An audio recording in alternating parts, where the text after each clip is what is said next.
The topics I'm going to deal with today are the oxidation, the LPCVD, and the doping. These are the basic processes that are actually needed to create a very thin and reliable layer, or the islands of the impurities that functions as some special electrical materials or even mechanical structures that we are going to learn. And it is important to understand the basic physics fundamentals of all these three processes, because we rely on the use of engineering approaches to a maximum use of all these processes that can be integrated into different kind of combination of processes. Without such understanding of the physics, we might make mistakes in designing processes. All right. So the first topic I'm going to deal with is thermal oxidation. Okay.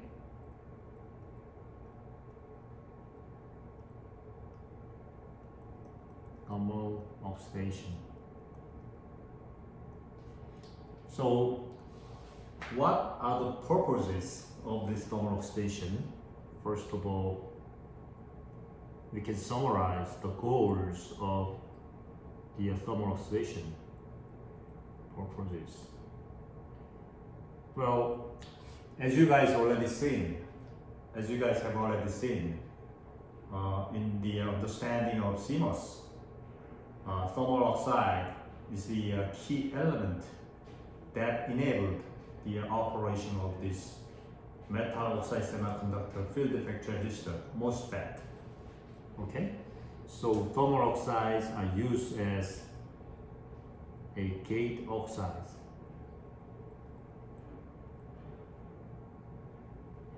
And the other goal is, well, on top of this gate oxide, we coated the surface with the another kind of oxide for electrical isolation or passivation. Okay, so electrical isolation is another important function of this thermal oxide, or the passivation.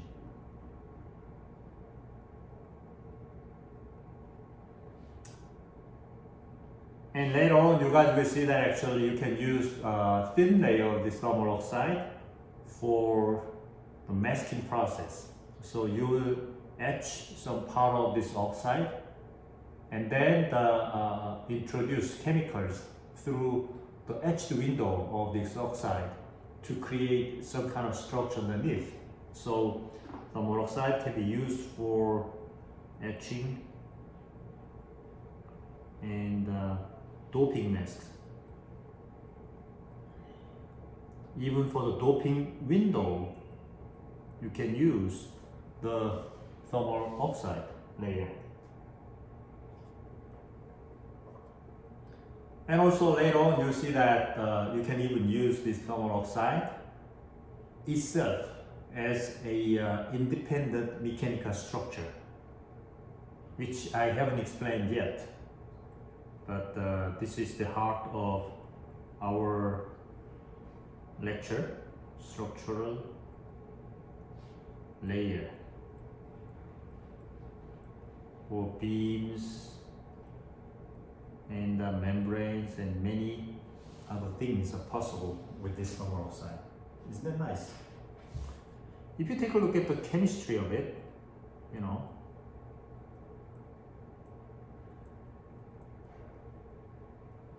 well, oxygen and sometimes the water, right?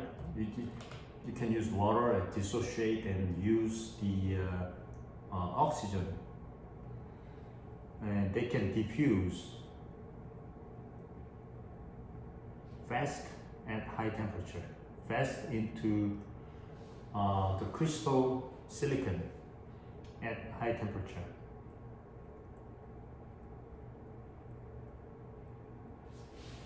Okay. Well, there are two different modes of oxidation. First one, in case you use just gas oxygen, we call such process dry oxidation. In the dry oxidation, the silicon atoms will directly react with oxygen molecules to create silicon dioxide. It's simple chemical reaction process. This process will be slow, and however, it can create a high quality oxide which is dense, and this process is used for growing the gate oxide, okay, which is a high quality.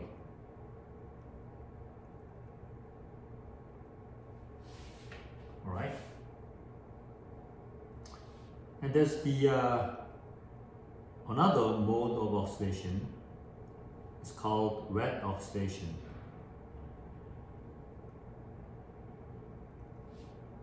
Silicon atoms will react with the water indirectly because the water molecule will be dissociated into hydrogen molecules and oxygen molecule, and silicon will react with the water molecules, and these little hydrogen atoms will actually diffuse away because they are small in the silicon lattice.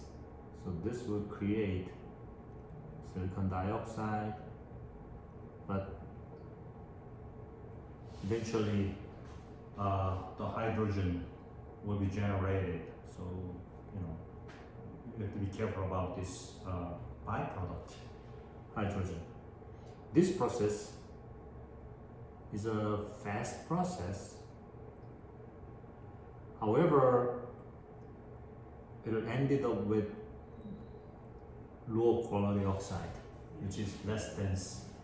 Because of that, people use this process for so-called field oxide, or the oxides for electrical isolations, right, and other goals. Okay. Well, this whole process, the beauty of this whole process is that people tried a lot of engineering processes to create a process which is highly reliable and reproducible, and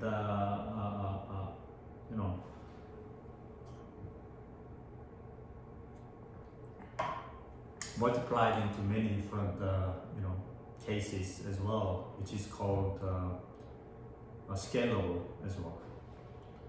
How is that possible? By creating a reaction limited process. So the whole process is reaction limited compared with diffusion limited.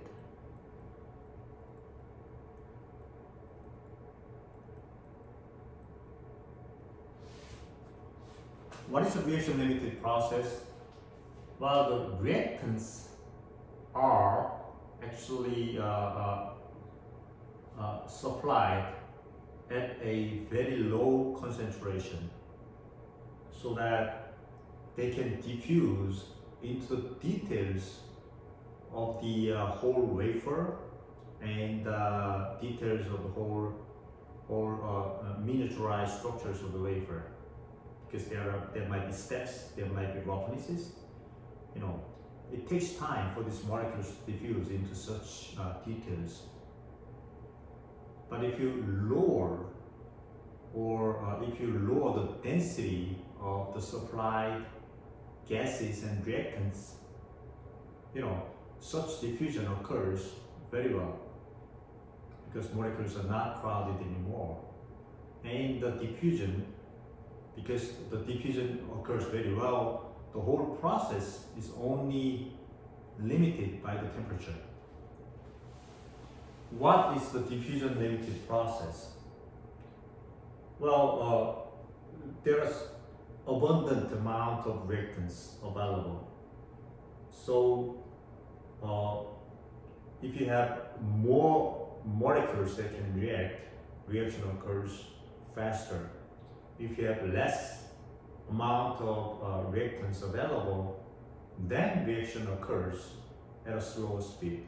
So the reaction is directly related with the supply of the reactants, which are the gases, which is not good, because the gas dynamics, the gas diffusion rate, all depends upon the structure of the reaction chambers, how your target wafers are actually placed in such chambers, how your supply valve works.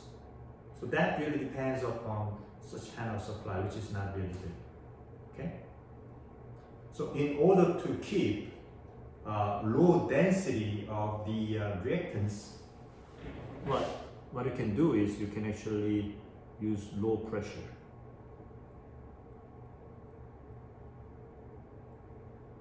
Okay, so at low pressure, we're gonna study a little more in detail later. The mean free path of a molecule becomes longer and longer. It's long mean free path of the molecule occurs.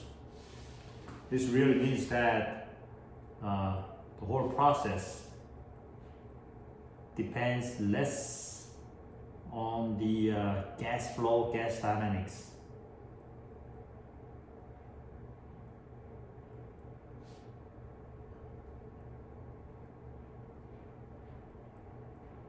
In other words, your gas flow might change, might fluctuate, doesn't really matter because it's already kept at lower pressure, where molecular free path becomes longer, so it's not really affected. It's only the temperature that will affect the this reaction speed. So temperature control becomes important, but people have very nice tools to control this temperature. By having feedback control with the temperature sensor, you can control the temperature at a very, very low, very good resolution, So this reaction occurs at small variations.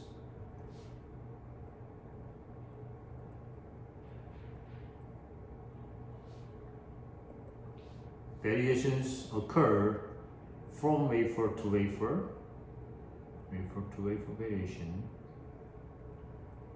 will be less, and the variation that might occur from process to process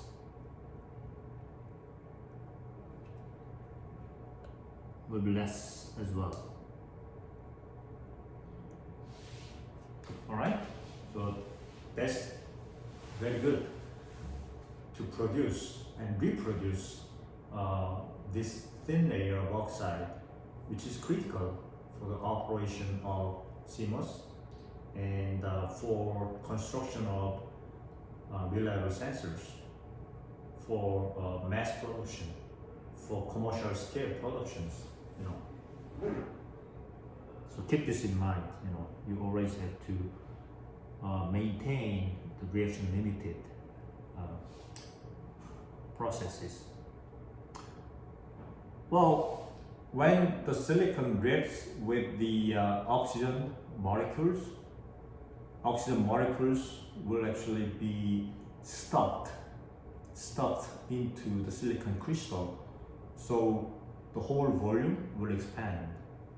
But at the same time, these molecules will actually penetrate deep into the crystal of the silicon. So there's some depth where this oxygen molecule will penetrate, and then there are some surplus amount of volume expansion occurring on top of this silicon crystal. Okay, so the original silicon, if you think of it as a little piece like this, let's say silicon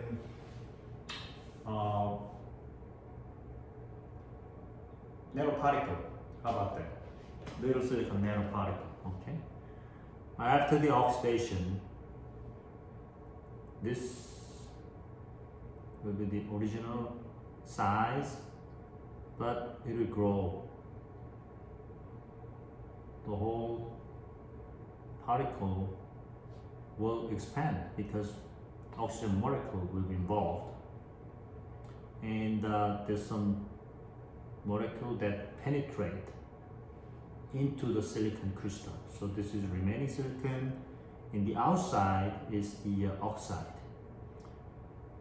What's happening here is the penetration depth happened to be 46% of the whole silicon oxide thickness, and the remaining 54% will be expansion. So bear this in mind. There's gonna be a substantial amount of volume expansion when this oxidation occurs, and the result is very important in terms of their mechanical characteristics, because normally your structure will be confined, and your structure is trying to expand but it can't. So what happens? The structure is going to be ended up with compression because it cannot expand but shrunk, you know. So after oxidation, remember there's going to be substantial amount of volume expansion.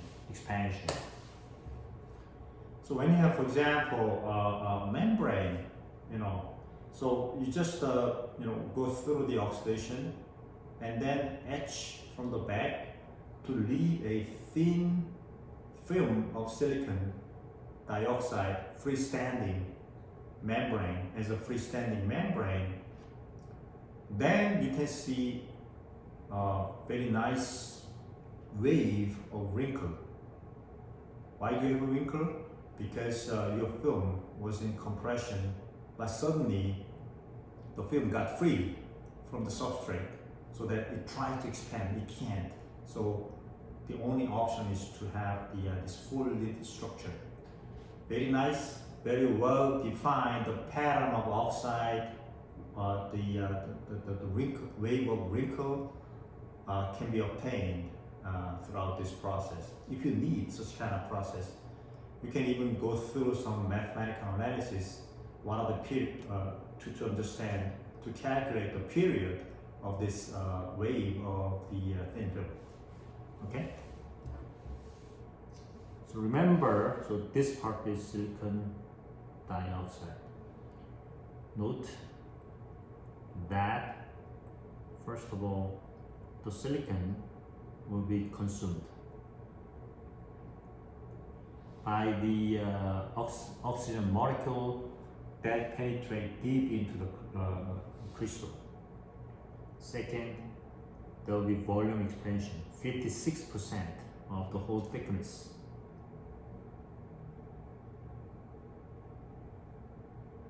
You know, so if the whole thickness of the oxide is 100 nanometers, 56 nanometer comes out of the plane. Okay, so there will be some mountain table of a mountain that we created if you just try the oxidation in a specific area only. Okay, you see that effect very soon. Well, so if everything is confined, you're going to be ended with compressive stress if confined. Okay? And how does this oxidation machine works? Well, you will have a something called a oxidation tube, which is made of quartz crystal. Not crystal, but amorphous quartz. Okay? Quartz, that's another form of silicon dioxide. All right? And this whole quartz will be, the temperature over this whole quartz will be controlled by so-called 3-zone heaters. 3-zone, the head zone, the middle zone, and the tail zone, okay? Because of the end effect. So you control the balance of the heat throughout the whole furnace. Why is it important?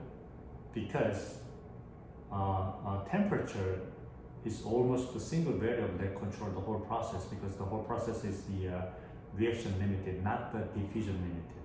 So gas flow is relatively less important. Of course it is important, but less important compared with temperature. So in order to control the temperature precisely, people use feedback control system.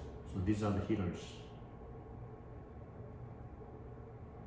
3-zone heaters. And at the end, you have a pump that pumps out the gases. For example, hydrogen will be generated throughout the process. You have to be careful about it. Hydrogen is explosive gases, and other kinds of gases, other kinds of byproducts could be generated. And inside, of course, from here, you will have a mass flow control. Mass flow control valve. People call this MFC. And these are pretty expensive, components in this equipment. And because of heaters, the whole quartz will glow in orange color. So next time when I visit the clean room again, I'll open up. I'll have the furnace, the oxidation furnace, opened up and show it to you, and you'll be amazed. It's a very nice device. And there's the gas flow through this mass flow control unit. What kind of gases are flowing in? Oxygen. If you need, you can use water instead. And normally, when there's no oxidation occurring, they will actually let nitrogen gas flowing through this solar furnace. Why? Simple. This nitrogen gas is non-reacting gas. There will be no reaction occurring when nitrogen is flowing through. And just let the nitrogen flowing through, letting the nitrogen flowing through, and increasing the temperature will actually result in just heating the wafer. And what you do with this heated wafer, well, thermal diffusion. We'll talk about doping and diffusion processes later on. Okay. So what lies inside this furnace? Sorry, not the furniture. Furnace. There are boats, normally 2 boats, and each boat will contain the wafer standing straight up. How many wafers? We are talking about 50 wafers, for example, in each boat. So total 100 wafers, or sometimes 25 wafers in each boat. So total 50 wafers. It's really a mass producible system. So you carry this kind of a carrier inside the clean room, and then use the tweezer, not the finger, tweezer to place wafer into this tube, into this boat one by one, and then just let the whole bank of tube getting into the hot area, hot zone. Okay. So these are the wafers, and this is called boot. Again, this is the quartz.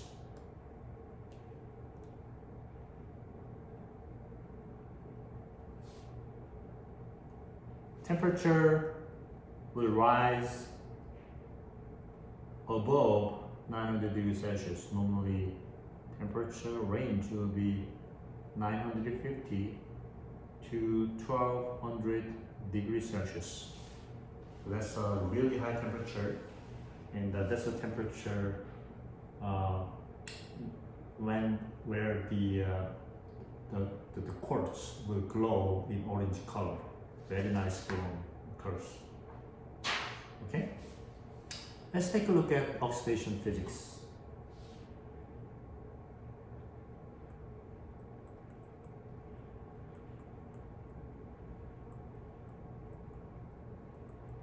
It is crucial to understand how this oxidation occurs. What are the characteristics of the oxidation? Well, first of all, oxygen must penetrate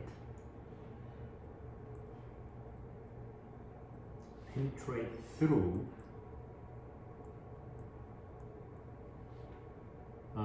the ground layer, the pre-ground layer.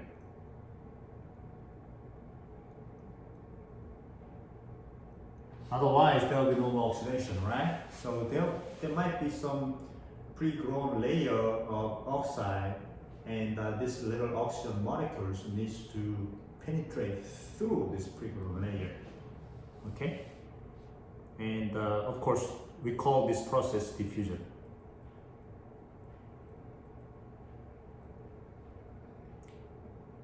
And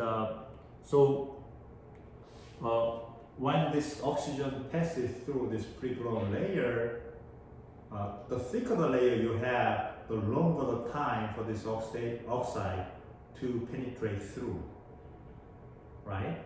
So the rate of this penetration becomes slow and slower as this pre-grown layer becomes thicker and thicker.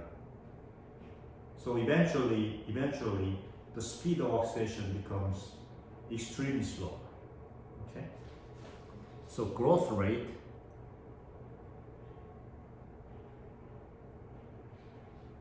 decreases as the layer becomes thicker.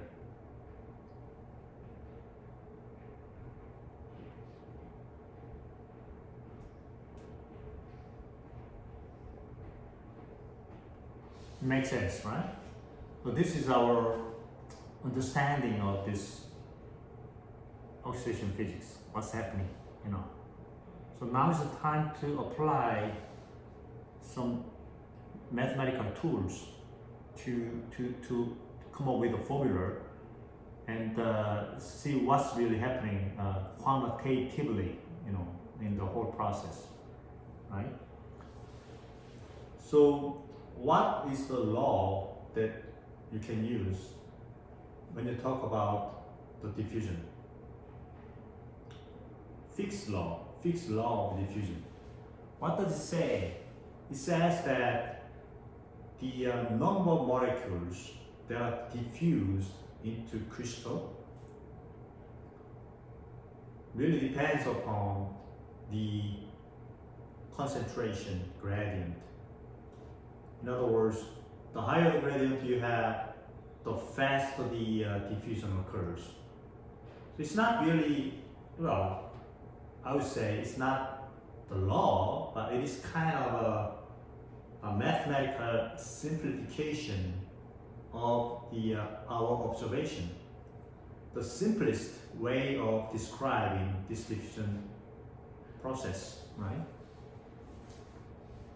So, for example, here, the amount of diffusion into the crystal will be,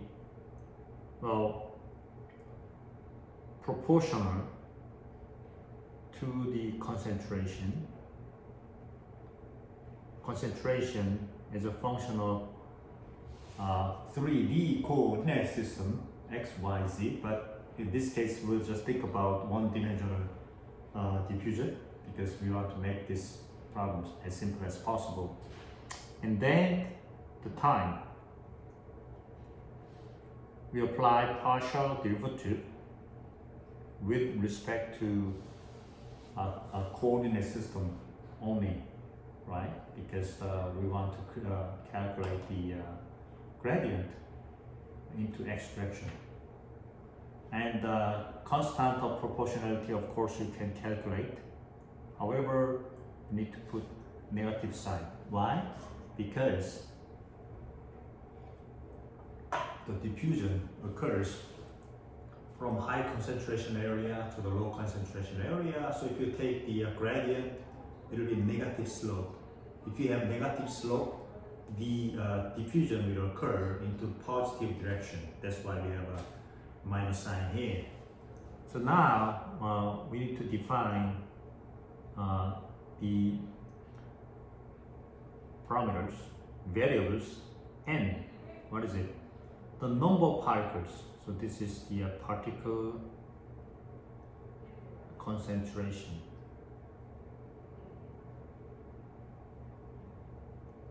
What is it? This is the number of particles per unit volume.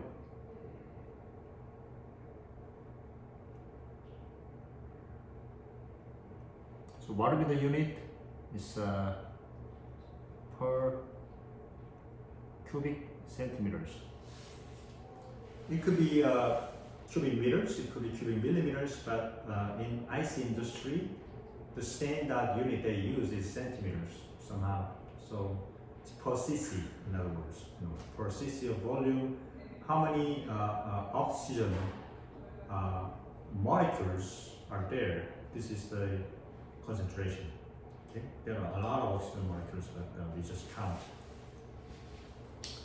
And J will be oxygen flux, so particle flux.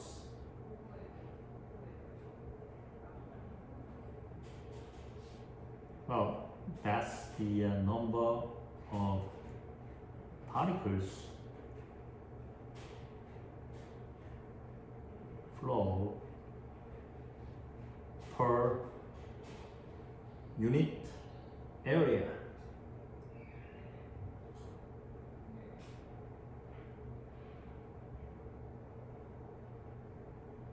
Per unit time.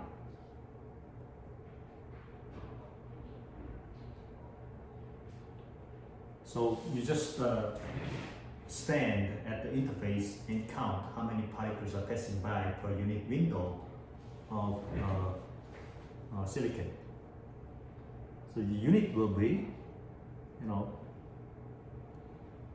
per unit area, centimeter square, per unit time, second. Okay? And D is indeed the diffusion coefficient.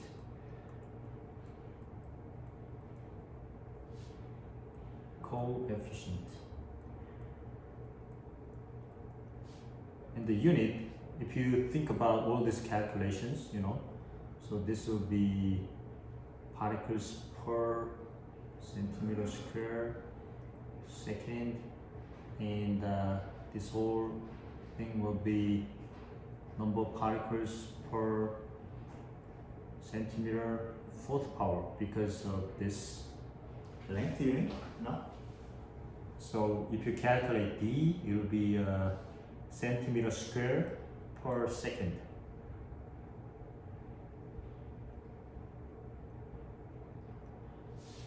Okay, the length scale squared per second. This is normally the diffusion coefficient, the unit of diffusion coefficient people use. How can you get it? Well, experiments. and simulations, modeling. Well, there are important assumptions about this oxidation. You have a layer, oxidation penetrates, and the flux of oxidation over the thickness of oxide remains constant. That's very important. Okay? It is just the distance that changes that slows down the carriage of the whole oxygen molecules. So the flux remains constant over the thickness of oxide.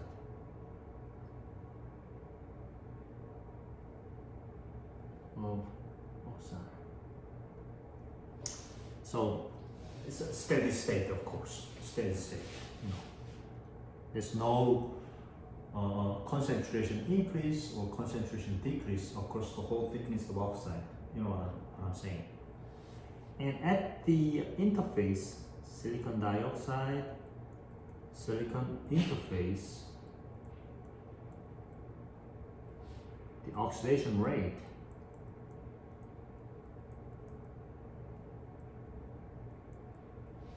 is proportional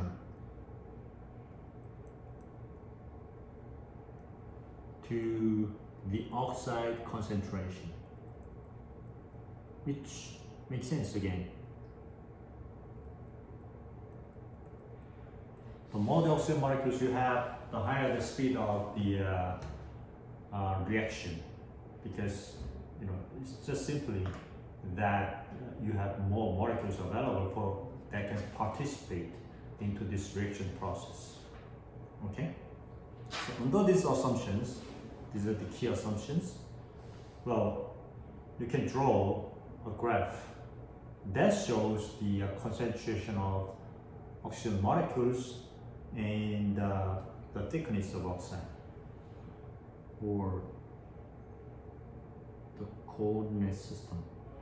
So take a look at this. Look,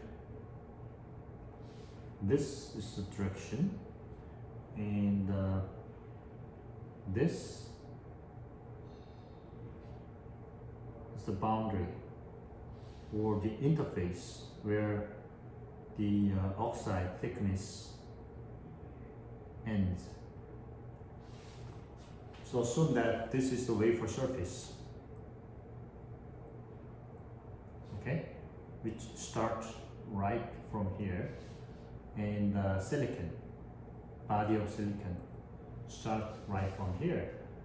From 0 to x0, it is the thickness of the silicon dioxide.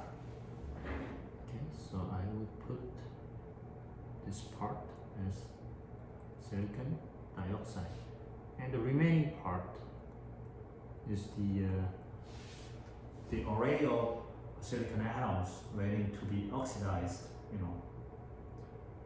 So you can define two different kind of concentration at the surface of this oxide, which is the concentration of supply of oxygen, and concentration at the interface. Why is it lower? Because it is consumed by silicons continuously because of this reaction process. So there will be gradient, right? So along this gradient, there will be particle flux, J, And how can you write this down?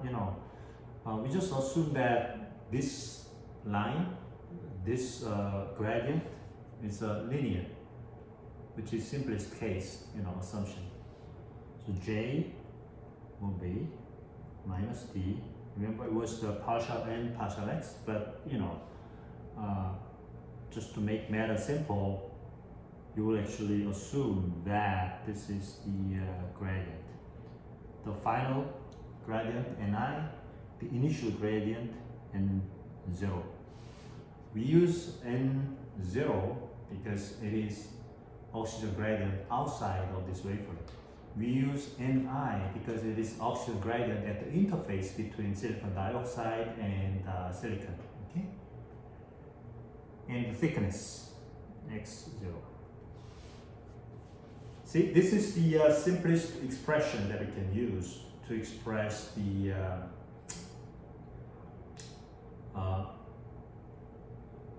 gradient of concentration, you know. So what's really happening is it is indeed x0 that changes. As this guy changes, this thing will become lower and lower, lower in terms of slope. And as this slope becomes lower and lower, smaller and smaller, the amount of particle flux will become actually less and less, you know, right? So it really it is time dependent solution that you need to find out, you know. Okay. So what is the another assumption that we need to use at the interface? So J at the interface, well, whatever particle flux that arrives at the interface will immediately react with the silicon. But that's very important, right? And that reaction rate is actually proportional to the concentration at the interface, okay? Which is of course lower than the concentration at the outer surface. Because of that concentration difference, oxygen will keep diffusing, you know. J will be proportional to concentration at the interface. The constant of proportionality is reaction constant, Ks.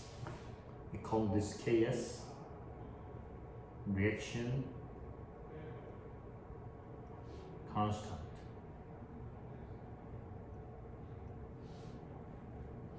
So if you put these equations together, you can eliminate Ni right here, another Ni right here. Put them together, and then just come up with the particle flux J equals to, if you just go through a few lines of calculation, then it will be dn0 over x0 plus d over ks. So, you know, as I said, d is a constant, you know, n0 is a constant, d is a constant, k is a constant, x0 is a variable which grows over time. So over the course of time, when x0 grows, j becomes less and less and less. So the growth rate will become slower and slower and slower. That's what's happening. Okay? So how can you understand, how can you solve this whole problem? Well, it'll be a differential equation that you want to find and then solve it. How is it possible? Well, let's go through this. What is the oxygen flux? J. I used OXI. Oxide. It's okay. Oxygen flux.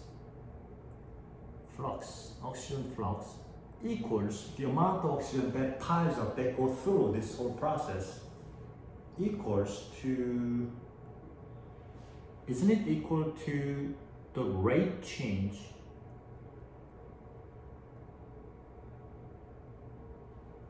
of oxide thickness times number of molecules, oxygen molecules per unit volume of oxide, right? So the oxygen will grow, create the thickness of oxide, which is X0. This will change, this will keep growing. And as it does, there will be rate change of X0, right? Per unit amount of time, a certain amount of oxide will grow, creating the volume. And there are number of molecules inside that volume, which is the density of oxygen molecules inside that volume. If you multiply them together, that will be the number of particles that are being supplied through the unit area of oxygen window, oxide window. Okay? So if you write the whole thing again, J equals to dx0 over dt times density. Well, normally people use N, the number of oxygen per unit volume, okay, per cc. So if you introduce this, well, it is simple. You can write down dx0 dt equals to, remember, dn0, right? dn0 over n, remember, right? 1 over x0 plus d over ks. Now we obtain the differential equation regarding x0. Okay? So you need to solve this equation indeed, So probably your first homework will be asking you to solve this equation and summarize into a simple form of representation, So I'm not gonna go through the detailed solution process today. Instead, you guys will solve this, okay? So if you do that, solution for oxide thickness. So there will be an announcement for the first homework soon, alright? If you do that process and solve it, x in terms of time will be some combination of number a over 2 times square root 1 plus 4b, another combination of numbers over a t plus another combination of numbers tau minus 1. Minus 1, it's right here. And the tau will be xi is the the thickness of the initial oxide. You have to keep in mind that whenever your wafer is exposed to the air, open air, at a room temperature, there will always be the initial reaction of this oxide, oxygen, reacting with the surface atoms of silicon. And that creates a very thin layer of oxide. We call it natural oxide. Okay? So we need to take into such natural oxide as the initial value. Remember, we are dealing with the differential equation. We need the information about the initial value. So it's the initial value problem, Okay? So your task will be to find what A is and what B is and what tau is in terms of these parameters: diffusion constant, oxygen concentration at the surface, and oxygen density in the grown oxide, and reaction constant, of course. What are the combination? You need to find that out. Okay, so tau right here is the effective it's a dimension is a time. That's why we call this effective time to grow initial oxide or existing oxide.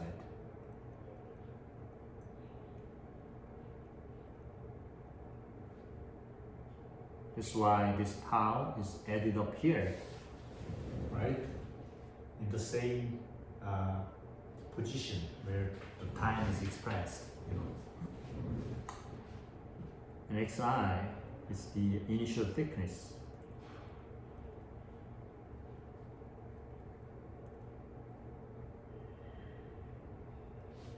Of native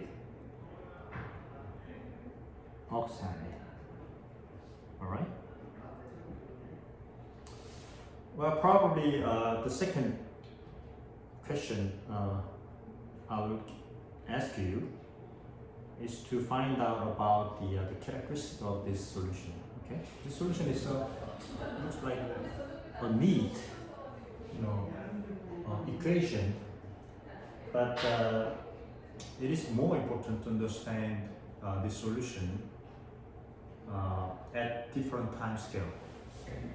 You know, for example, a short time scale, at a short time scale.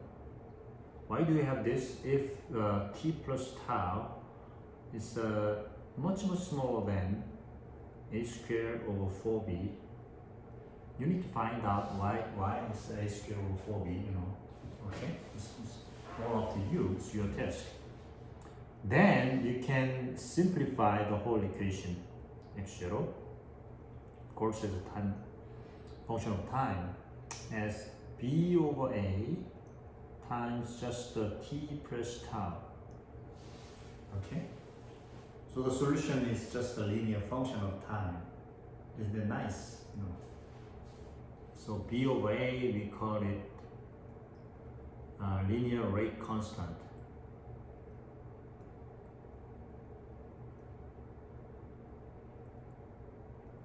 Okay, and if such time becomes longer and longer at a long time scale, well, when t plus tau is bigger than a squared over 4b, and of course t is much larger than tau. Tau is just a small short time because it's time to grow the initial oxide, which is very thin, such as 20 angstrom or 2 nanometers. It's a very short, very small oxide, very thin oxide indeed. In this case, you can approximate the whole solution as square root bt. So b alone here is parabolic rate constant.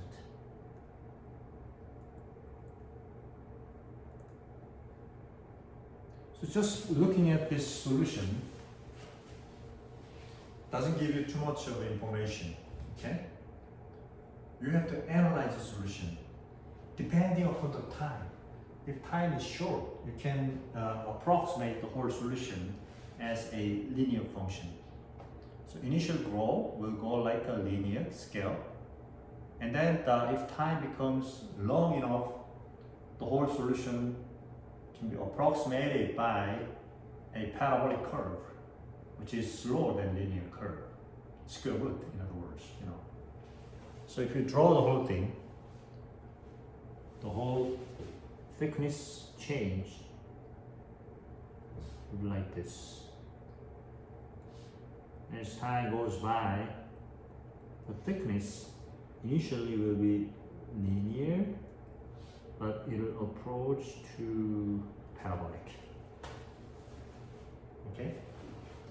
So for instance, if you are at this short time scale, well, if it takes like, for example, 10 minutes to grow, let's say 10 nanometers, you can ask questions, you know, how long it will take to grow 20 nanometers, 20 minutes, you know, simply. So you need to have such kind of engineering senses to be able to design your process quickly. If it takes like, for example, a couple of hours here, 2 hours, to grow, let's say, 500 nanometers of oxide.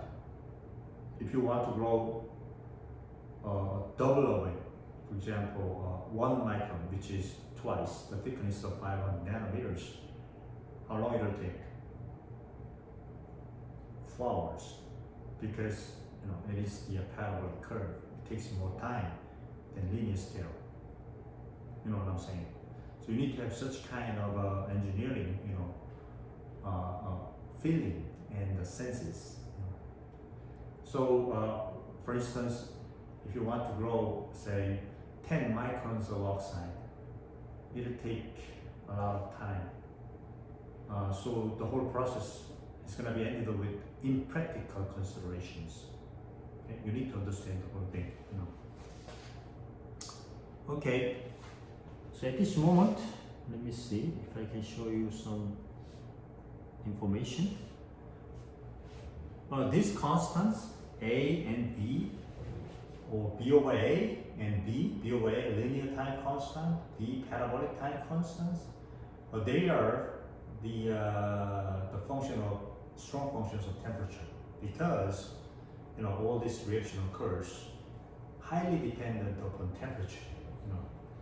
That's how we actually design the whole furnace. It's a reaction limited. So, for instance, here, diffusion constant really matters, and the higher the temperature you have, the faster the diffusion process that will occur. It's an exponential function of activation energy and temperature. So we call this Arrhenius relationship. Okay. So these values, even diffusion constant, changes. Activation energy changes as a function of time, and also the silicon crystal directions and orientation really matters. I have a silicon crystal right here, so this way what you're looking at is actually, let me see, this direction is a 1-1-1 direction. You can see that it's very dense in this direction. Well, this direction is, for example, 1-1-0 direction. You can see that the atoms in this direction are much less dense. You can see the tunnels, right? So what happens is that when you have the diffusion into dense direction, the growth rate will become faster, because single crystal, the silicon atoms will consume this oxygen at a much faster speed. You need to be able to understand this. You need to be able to explain all these things. That's why this linear time constant is actually higher than the linear time constant in the other direction. Okay. And depending upon the wet oxide and dry oxide, this whole thing changes as well. Obviously, the wet oxygen process is much faster than the dry oxide, right? It is at least 30 times, about 30 times faster than this, right? And other things are also faster, okay?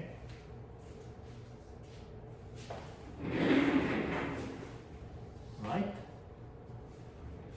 Well, sometimes it's easier to handle and design the whole process by looking at the table, because the whole thing depends upon the temperature and oxidation time. So, for example, this table is very useful from one of your reference books. It's a log scale, and X scale is the time, oxidation time.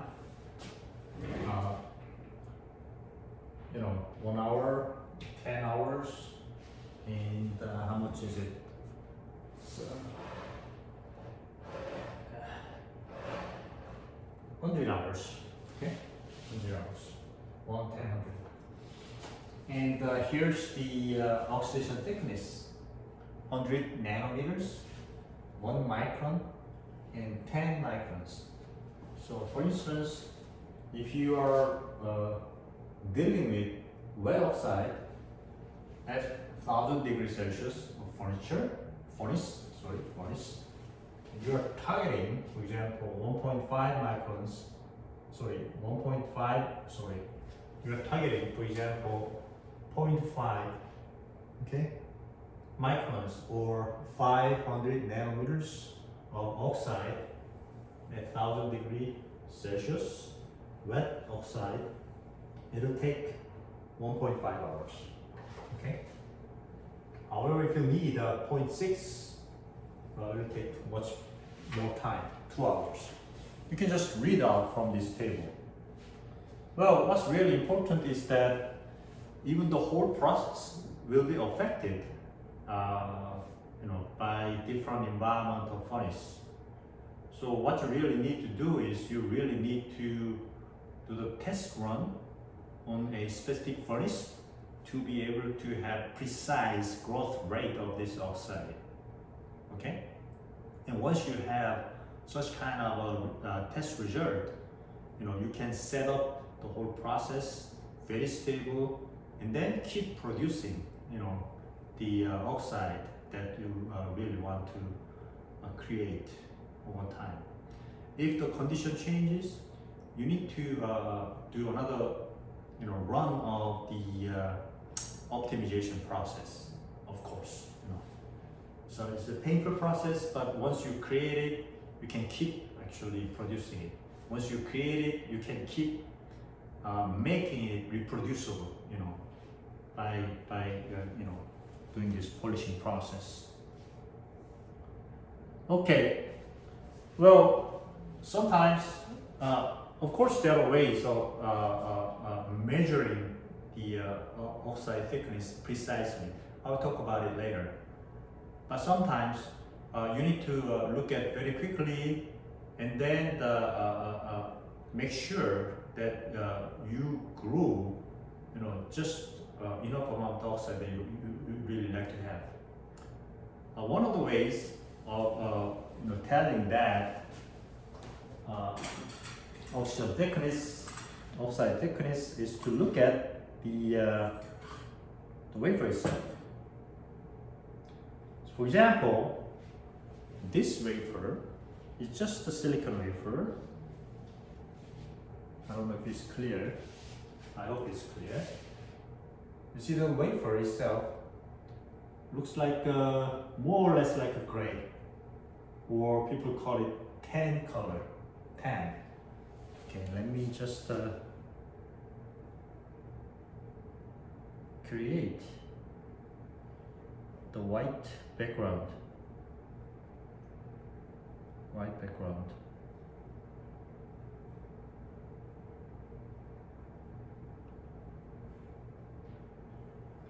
How about this? Okay, now we have white background. Looks more or less like a tan color. Okay? Well, sorry, gray color, which is the original wafer. And same thing, same original wafer, right? There's not much difference between front and the back side, Well, the color changes a little bit, but I don't know which color this is. For instance, this color, look, how does it look like? Can you see that? I hope you can tell it. Oh, it's very hard to tell. Yeah, okay, because of the illuminations, everything. What kind of color do you see? Yes, it's blue. You see? Blue color, right? Why does that happen? What does that mean? Well, if you have a blue color, according to this table, blue color, royal blue. It could be 0.12 microns, or light blue 0.15 microns. Obviously this is the blue range. You have about 1,000 angstrom of the thickness, or 10 nanometers of film thickness. Of course, this number will, this color will, keep repeating. For example, here you see the blue right here again. So this vapor has a chance to have either 1,000 angstrom, 3,000 angstrom, or 5,000 angstrom, something like that. But because you did the process, right away when the time is short or time is long. If you have a short time, you have a this thickness 1,000 angstrom. If you have a longer time, you might have 5,000 angstrom thickness. Why does that happen? Because of the light interference. The light from the interface between oxide and silicon will interfere with the light directly from the surface of oxide, and depending upon their thickness, the spectrum that has the constructive interference will show up as a color, and other colors will actually go through destructive interference. Okay. Should we take another wafer? Take a look at another wafer. What kind of color do you see? I hope it's visible. Well, it's very hard to tell, because of these background colors. You have to use this. Better, right?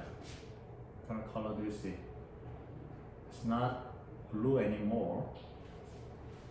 Look, not blue anymore. It's like a green color, you see that? It's a green color. So if you have a green color,